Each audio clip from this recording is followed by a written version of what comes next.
All right. Great, thank you. Hello, everyone. I'm Robin Hudjanowski. I have the honor right now of serving as the acting dean for the College of Education. Thank you for joining us today. The College of Education is dedicated to improving mental health by reducing risks and strengthening protective factors that foster well-being and resilience across the lifespan. This work is critical as approximately 1 in 4 adults show signs of a diagnosable mental disorder annually, and about 75% of mental health issues emerge between the ages of 10 and 24. From infant caregiver and student-teacher relationships to health, cognition, and well-being in older adults, faculty research in the College of Education focuses on protective factors that promote positive outcomes and resilience. Today, I'm pleased to introduce Dr. Lia Sandilos, an associate professor in school psychology. Her work focuses on identifying ways to make schools and classrooms more welcoming and supportive environments for both students and teachers. She examines the importance of quality teacher-child interactions and relationships for the educational outcomes of diverse learners, as well as methods for better understanding and supporting teachers' own professional well-being. We say often here at Lehigh about people being triple crowners. Well, Dr. Sandilos is a triple crowner from Penn State University, earning her BA in psychology, as well as her master's degree and her PhD in school psychology. Prior to joining us at the College of Education, she was an assistant professor of school psychology at Temple University's College of Education and Human Development, and we are thrilled to have her with us. Thank you, Lia, for leading this talk today on a very important issue. Thank you so much, Dean Hudjanowski. I really appreciate that kind introduction. I will share my screen. Get started.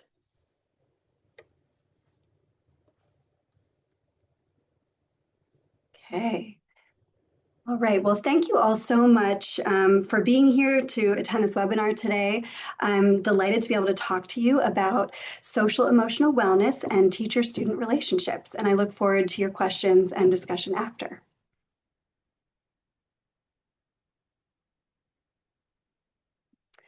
So when we talk about wellness, there are many different dimensions that we can consider. The figure I have up on the screen highlights 8, though others may come to mind depending on your personal view of wellness. But for the purpose of my talk today, I'm focusing on the top 2 triangles within this circle, which encompass the social and emotional aspects. So as we see from the figure, the social wellness component is described as developing a sense of connection, belonging, and a well-developed support system. The emotional wellness piece encompasses things like coping skills and creating satisfying relationships. So if we take those together, themes such as support systems, connection, and relationships all stand out as central to wellness in these domains. So aligned with this, in my work in schools and with teachers, I have found that overwhelmingly relationships do matter. So my focus on wellness today is really going to be about relationships. And I'll be sharing what my research has revealed about the importance of relationships in school systems. And while my examples come from education, I do believe these takeaways really apply broadly to caregivers and the workforce in general. So why are teacher-student relationships important? I thought I would start by talking about my own path to studying teacher-student relationships. So as was mentioned before, I went to graduate school at Penn State, where I trained to be a school psychologist. And when I enrolled in graduate school, I knew I wanted to do research in the space of social and emotional wellness, but I wasn't really sure what I would carve out as the area I really felt passionate about. So about midway through my training, I took a research job that required me to drive around central Pennsylvania on a weekly basis and observe kindergarten teachers' interactions and relationships with students. And as a researcher, I specifically had to use an observation measure where we took notes and had codes for different aspects of the relationships and dynamics that we observed. I really enjoyed sitting in teachers' classrooms and watching their dynamics with students and seeing how much the positive relationships and interactions seem to influence the whole climate of the classroom and really appeared to support learning as well. So that's really where my interest in teacher-student relationships as like a core component of social and emotional wellness really solidified. And I've continued to study this area ever since. So this figure provides a visual display of how I orient my work on teacher-student relationships after studying it over the years. And if you're in education, you might have heard the saying that you need to Maslow before you can bloom. And this is the idea that educators need to meet basic needs of feelings of safety and belonging for students before students can really engage in academically challenging work. So it's really tapping into Maslow's hierarchy of needs and Bloom's taxonomy. And meeting these basic needs is really where teacher-student relationships can play a critical role. So positive relationships, they can look different depending on the composition of students, teachers involved, but there are some core elements of these relationships that do seem to emerge consistently in educational literature, and that I've also found in my research and observed in practice. So these two components are relationships that reflect a caring and supportive climate, and also relationships and interactions that provide instructional support and convey high expectations for students. And so I've been especially interested in how those components of relationships influence kids' social, emotional, and academic skills. And I'll talk a bit about my research in these areas. So what do we mean by relationships that reflect a caring and supportive climate? So teachers can facilitate these dynamics in classrooms in a variety of ways, including fostering mutual respect, so really showing that respect is not a one-way street, it's a two-way street. Using positive communication, so things like offering specific praise when it's warranted, actively looking for and celebrating successes, respecting and acknowledging different perspectives in the classroom, listening authentically to kids, and really helping students just feel like they're genuinely cared about. And in my own research on the late elementary and middle school years, I was particularly interested in those concepts of mutual respect and caring within the teacher-student relationship. So, as part of a larger study that I worked on with colleagues at University of Virginia, we surveyed and interviewed fifth and sixth grade students about whether they felt their teachers cared for them and in what ways they really felt respected by their teachers. And what we found was that the primary way students perceived their teachers as showing respect was through their teachers' caring behaviors.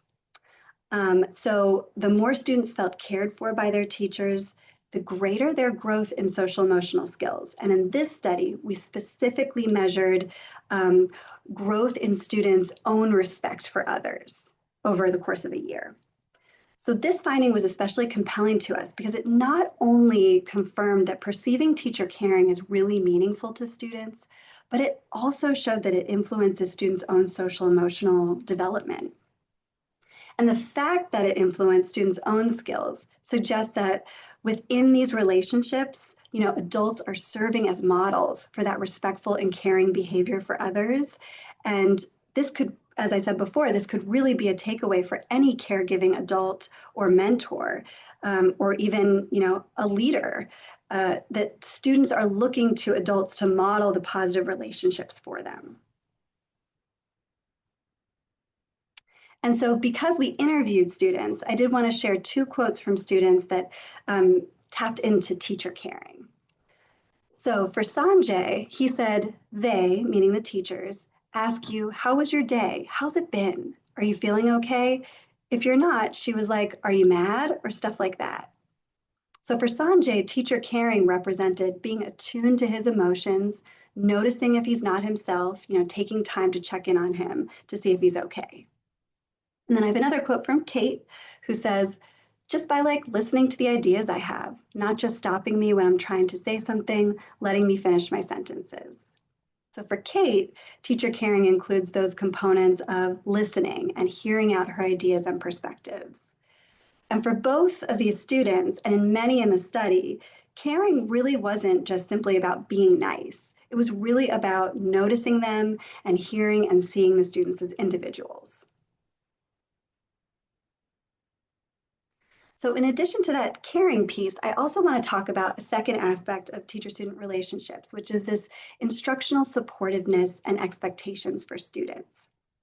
So we know that instructional supports from teachers will really vary based on the students in their classroom, the content, the grade level, various learning needs.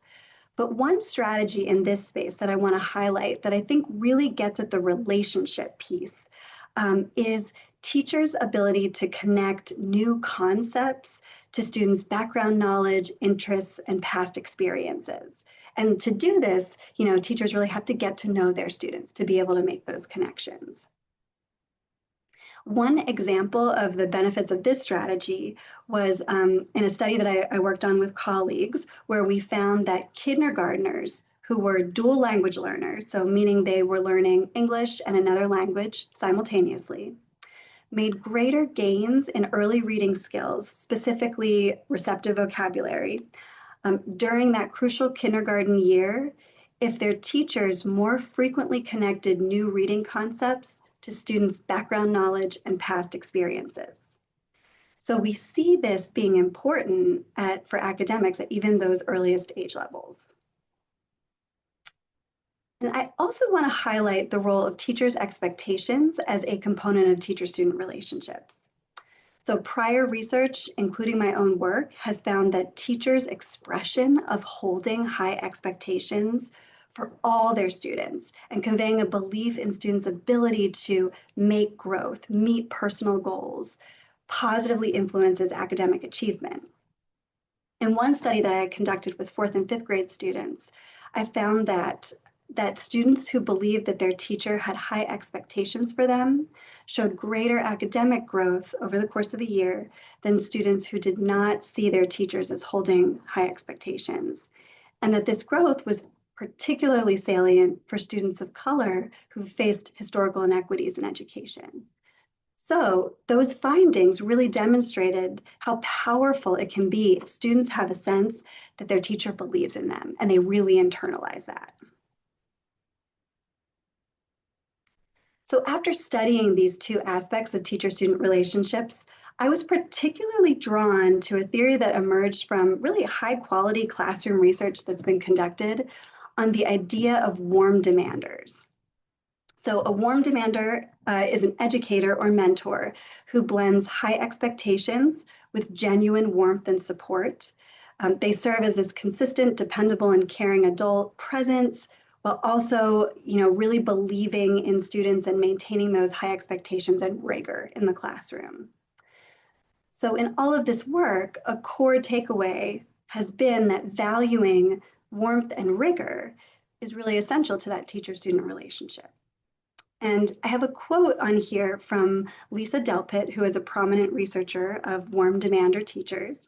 And she says, warm demanders expect a great deal of their students, convince them of their own brilliance, and help them to reach their potential in a disciplined and structured environment.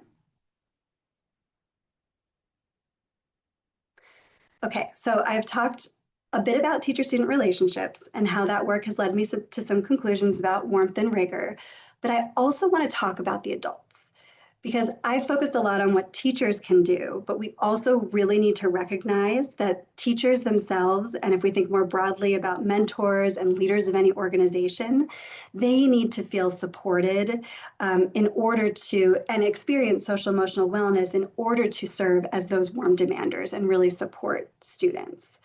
So a second line of my work has focused on educator wellness, and I'll share some of my key takeaways about why relationships matter in this area as well.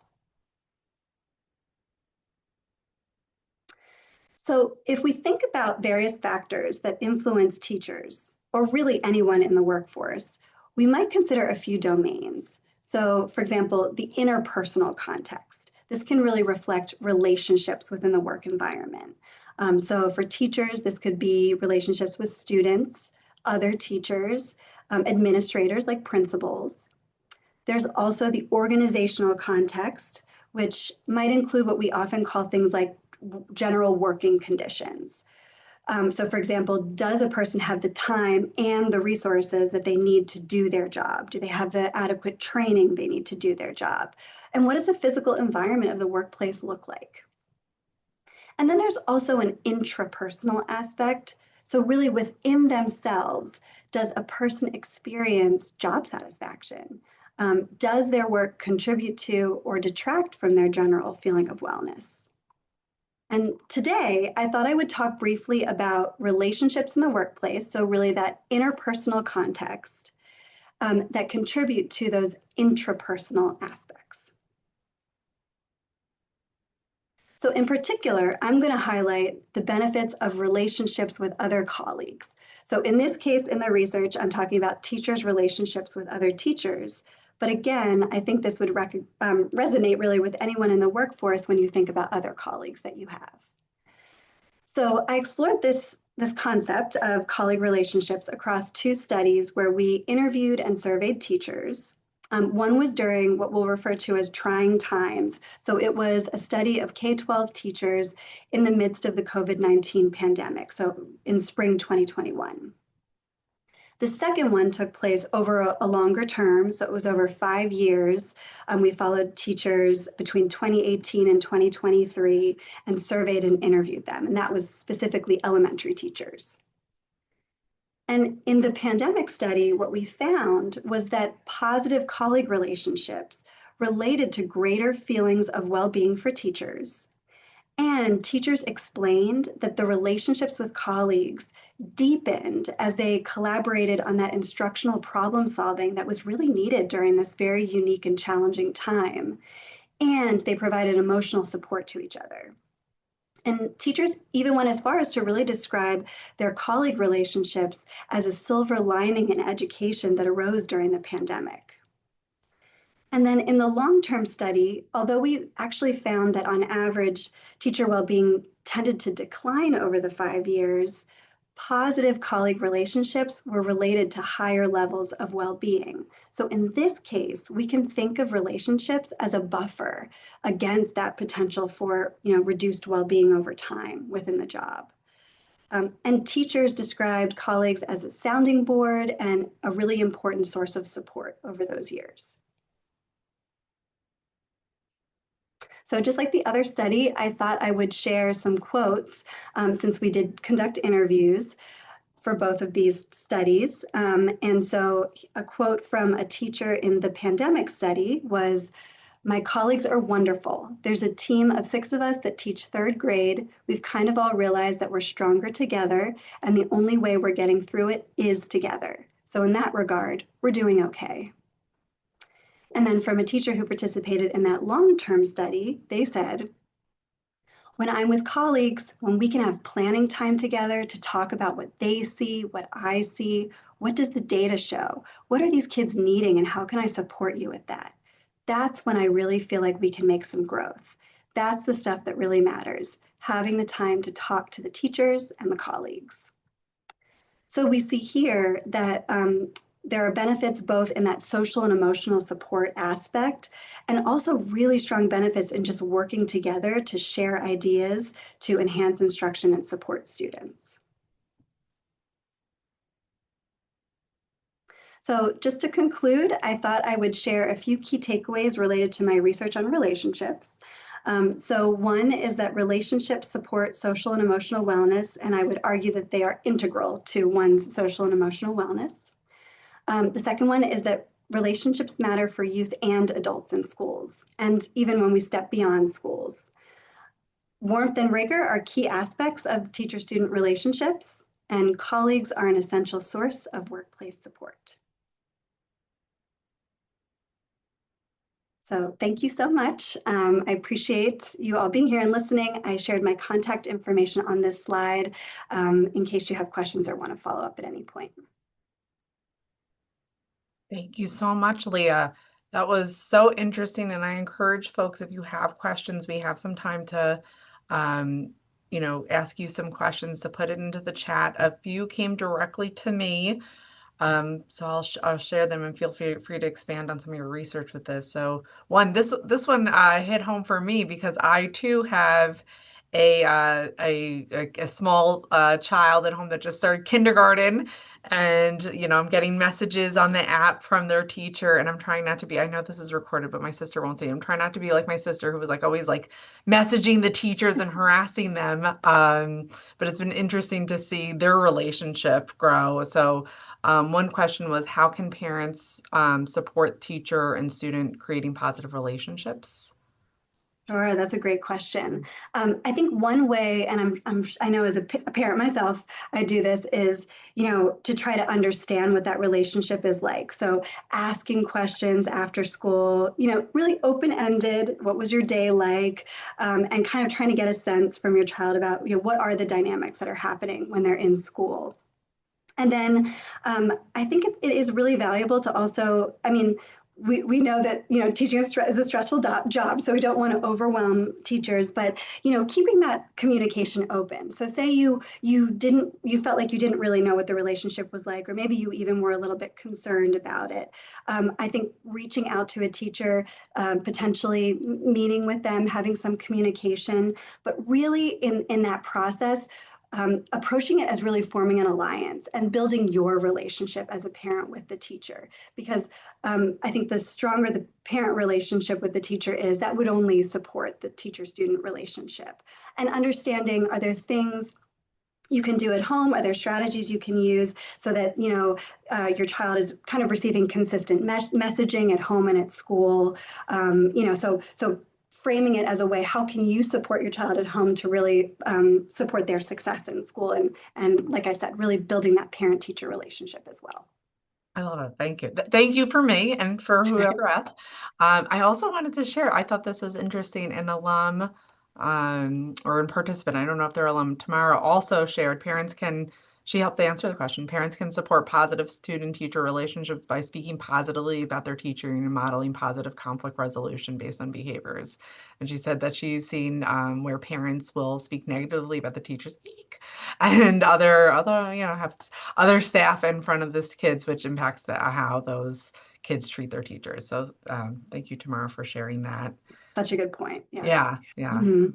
Um, will we get a copy of the deck? Yes, I'm answering that one. Okay. Lynn Ricker asked, what role does social media use play in student well-being and mental health? Are there steps schools or parents can take? My teen daughter is studying this as part of her Girl Scout Silver Award project and would love your thoughts.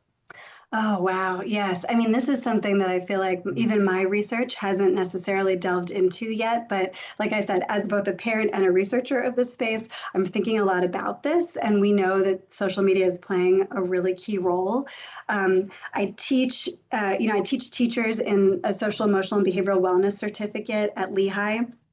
And we talk about a lot about this idea of modeling behaviors and how adults really set the stage. So even in that comment about modeling how you talk about teachers. So Mm. there's one point with the teachers I teach, we talked about an activity of modeling, respectful and kind behavior in online forums and through social media to kind of, sort of start to address the idea of how bullying can potentially happen in social media and affect relationships there. So again, I think we're still in early stages of this, really studying this, and it's really important. But adults can do a lot of modeling in this space too, and also just being. I know for me, I'm always trying to remind myself that if there's ways that I can engage my kids and get them off, video games or social media, I need to be really working actively to do that. Um, so yeah, I know the answers aren't quite clear, but they're really important to study, I would say. Yeah, and it's interesting that the Girl Scouts are doing that. Yes, I love that. We have another question. Assuming Lehigh practices what it teaches, have you seen a drop in mental wellness? I would say, well, so I would, it was interesting. So what I'll say is since the pandemic, especially, I think we've had maybe greater awareness of sort of mental health and well-being, both at I would hope at the higher education level and then in the K-12 setting too. So I think we are, as educators across the spectrum, there is much more awareness about this as an important issue to address. I also know that in talking with teachers, I hear that everybody wants more training in this space. So everybody wants to know how to support youth mental wellness in a better way. So I'm not sure that I've seen increases or decreases necessarily, but in myself, but in speaking with teachers, I know they're saying they are seeing some increases in mental health needs. They're more aware of it, and they're really wanting to, learn and receive strategies to support the kids in their classroom so that there is greater mental wellness. Great, thank you. Okay, we have quite a number of questions, so I apologize if we don't get It's to okay. all of them. Oh, do you have any information or suggestions to rebuild a relationship when a teacher-student relationship has become strenuous or problematic? That's a really good question. Yeah. I hear that often. And I think one thing I want to sort of acknowledge is that, you know, not all teacher-student relationships are always going to be positive. And I think as any sort of educator and mentor, we need to have self-compassion. So we need to be gentle on ourselves and know that sometimes the dynamic might be tense and it might not always, you just might get to the end of the year and say, we just didn't quite click.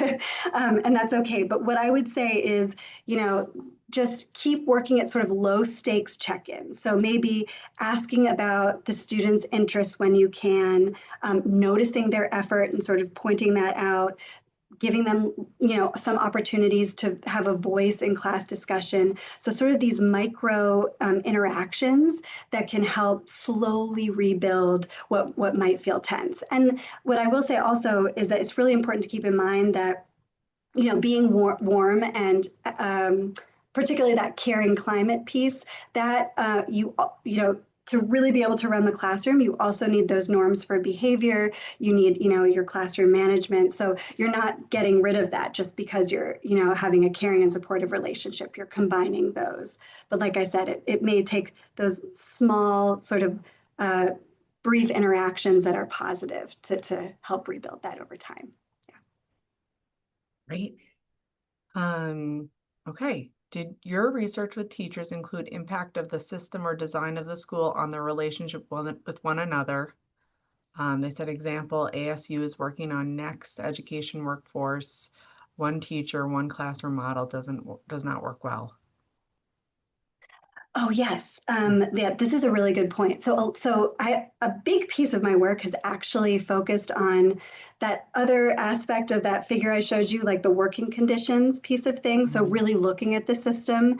I've spent a lot of time talking to and interviewing teachers about aspects of the system that kind of detract from their ability to really collaborate and work together. And you do hear that where teachers sometimes feel siloed. They don't feel like there's enough planning time built into the day. And, with that, then they're not able to make those connections or even sometimes I've heard teachers talk about like the sort of the physical layout of the building where they don't see some teachers like ever, really ever, unless it's a big faculty meeting. So I think another part of this and sort of the adult relationships aspect is really important for school leaders to be prioritizing these pieces and looking at the system, maybe talking to teachers, maybe surveying them about what their needs are, looking at the system, and maybe trying to figure out creative ways to allow teachers to spend more time collaborating if that's what their desire is. So that's something I think a lot about too. I think it's very important. It's like an ecosystem. Everyone needs to Yes. feel that support and connection for it to trickle down to, all the students. Very Exactly. interesting. Okay. Since not every school has access to the same amount or quality of resources, some teachers may not have as supportive or beneficial organizational contacts as others. Do you find that teachers who prioritize relationships more help even things out? I would say a lot of that can be sort of perspective. So when I have spoken with teachers, the teachers that are really working hard to prioritize those relationships, whether it's with students or with colleagues, I see greater sort of wellness kind of emanating from them when they talk about work because they're finding ways to make their work more positive through those relationships. So I do think, I mean, at least from some of the research I've done, many conversations I've had, making relationships a priority can not only benefits the kids in the classroom, but it really benefits the teacher too, social emotionally. Excellent. Okay, I'm going through. So we have another question. Do you have any tips for educators who have a large number of students that are looking for ways to foster a caring and supportive environment? That's a great question. I also hear that from the teachers I teach is like their classrooms are increasingly expanding. The academic demands are increasing as well. So it's like, when do you build those pieces in?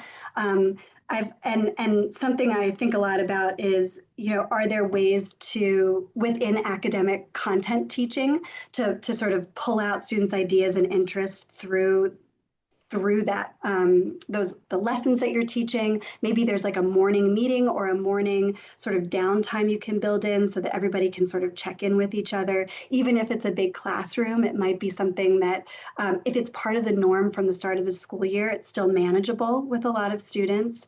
But I do want to acknowledge that that is definitely a challenge, and it is harder when you have a lot of students, especially when you think about the secondary levels and you have many different classes that you're seeing. It can be harder to make those connections, and it takes a little more, creativity. Maybe it's like sending forms home at the start of the year that students write down their interests, and then you keep them, and you kind of, as you move through classes, you're remembering what, this student's really interested in football. This one has this really interesting cultural background and whatnot. So take some creativity there for sure. It's always amazing, as a parent when I go into a room and it's a lot of students and it's chaos, but good chaos.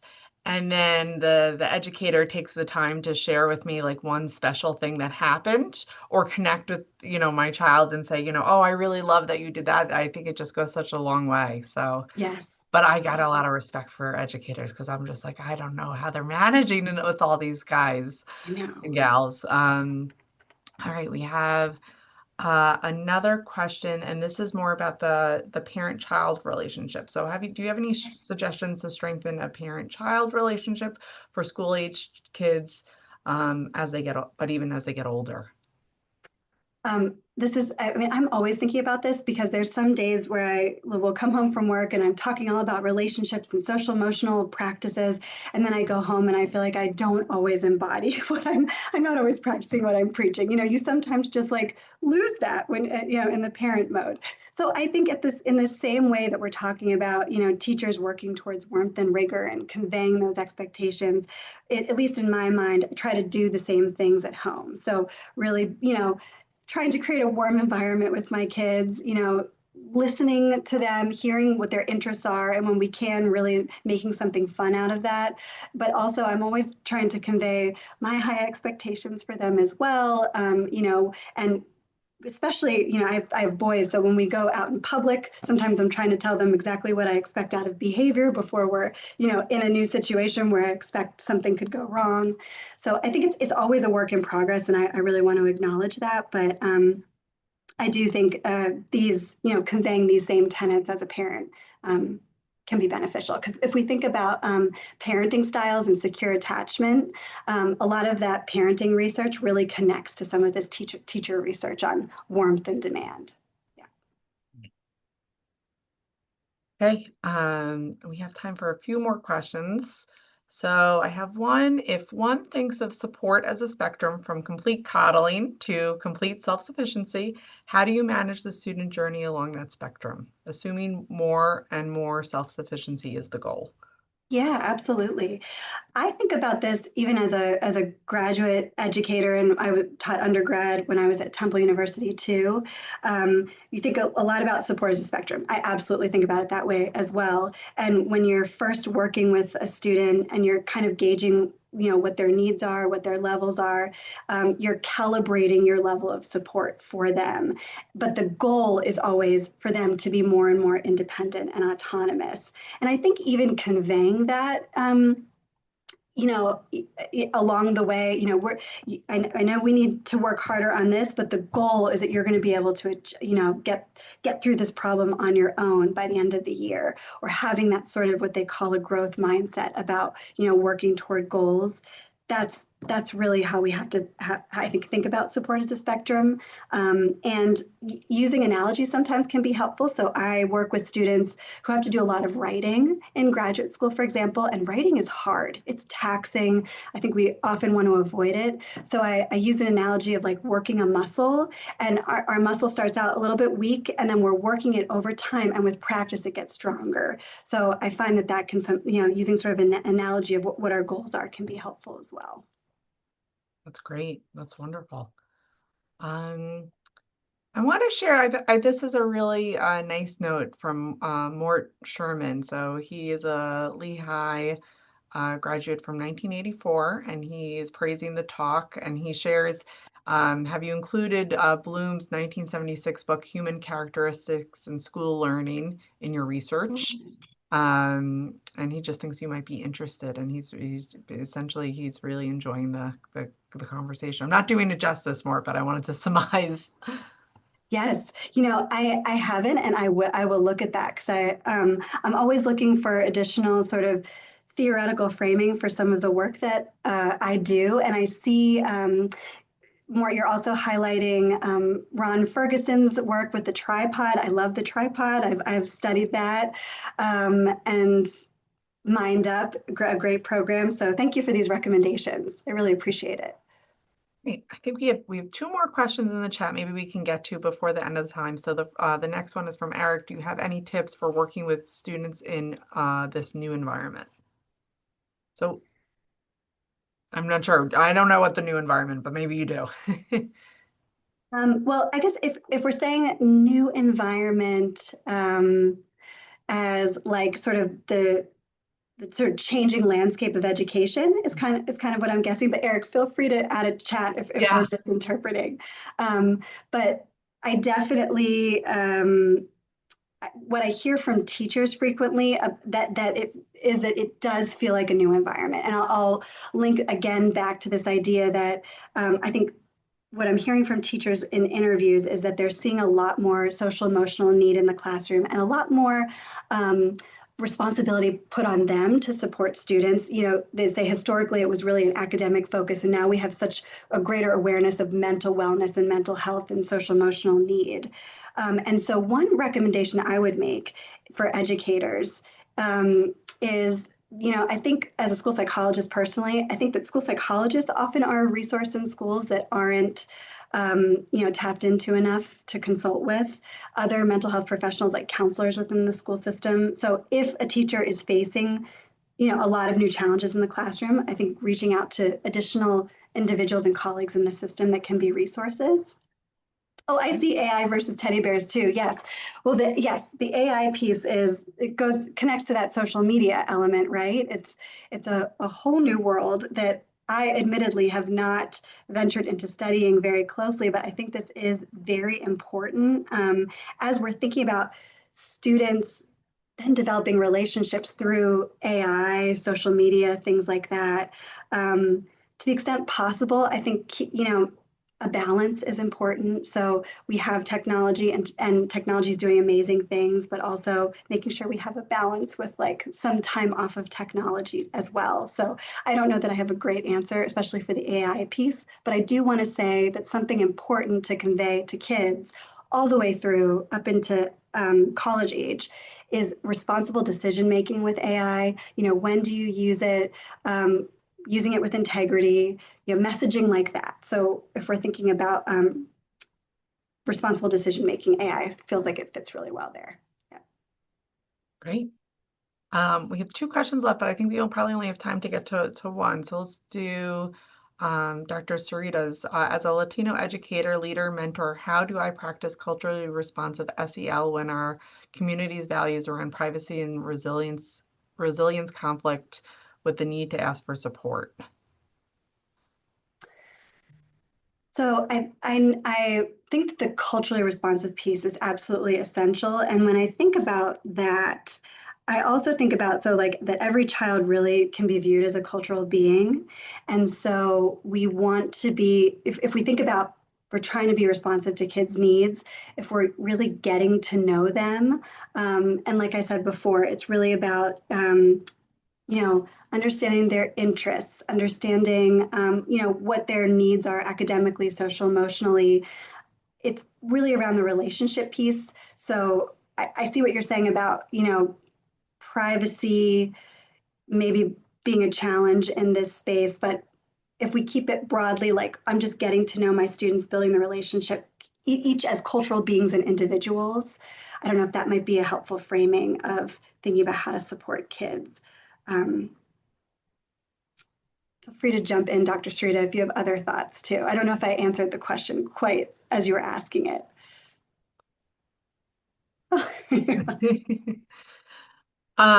Well, we are just about wrapping up, but I just want to say thank you so much for sharing your expertise and knowledge, and thank you to everyone that joined in the conversation. I'm going to send a copy of the presentation to everyone, as well as Leah's contact information for any additional questions. Was there any other final thoughts you had before signing off? No, I just want to say thank you to everybody. These comments were amazing and really insightful to me as well. So, and I appreciate your engagement. Thank you.